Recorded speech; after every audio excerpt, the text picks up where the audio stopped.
ఒక బంగారు వ్యాపారవేత్త హఠాత్తుగా చనిపోవడం వల్ల వాళ్ళ కుటుంబం మొత్తం రోడ్డు మీద పడిపోతుంది.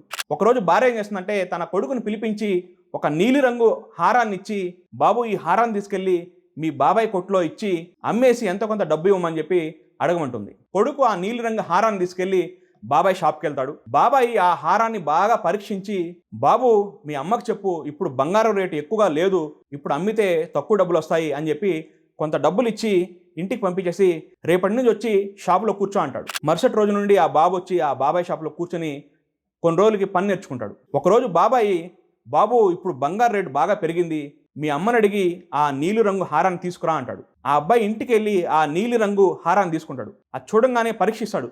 అప్పుడు తనకు అర్థమవుతుంది అది నకిలీదని. ఆ అబ్బాయి ఇన్ని రోజులు పని నేర్చుకుంటాడు కదా, ఆ హారాన్ని కొద్దిగా పరీక్షించగానే అది నకిలీదని అర్థమైపోతుంది. ఆ అబ్బాయి తిరిగి తన బాబాయ్ షాప్కి వస్తాడు. బాబాయ్ అడుగుతాడు, బాబు ఎక్కడ హారాన్ని తీసుకురాలేదా అని. బాబాయ్ అది నకిలీది అందుకే తీసుకురాలేదు అంటాడు. అప్పుడు బాబాయ్ అంటాడు, బాబు అది నకిలీదని నాకు ముందే తెలుసు, ఒకవేళ ఆ సమయంలో నేను నకిలీదని ఉంటే మీరు ఏమనుకునేవారు, బాబాయ్ మా పరిస్థితి బాగాలేదని చెప్పి మమ్మల్ని మోసం చేస్తున్నాడని మీరు అనుకునేవారు, అందుకే నేను చెప్పలేదు, కానీ పని నేర్చుకున్న తర్వాత నీకే అర్థమైంది కదా అంటాడు. నీతి ఏంటంటే పరిస్థితులు బాగా లేనప్పుడు కొందరు మన మంచిగా చెప్పినా నా పరిస్థితి బాగాలేదని చెప్పి నన్ను మోసం చేస్తున్నానని చెప్పి అపార్థం చేసుకొని బంధాలే తెంచుకుంటాం. సమాజంలో ఇలా జరుగుతుందా లేదా మీ అభిప్రాయాన్ని కామెంట్ చేయండి, వీడియోని లైక్ చేయండి, షేర్ చేయండి.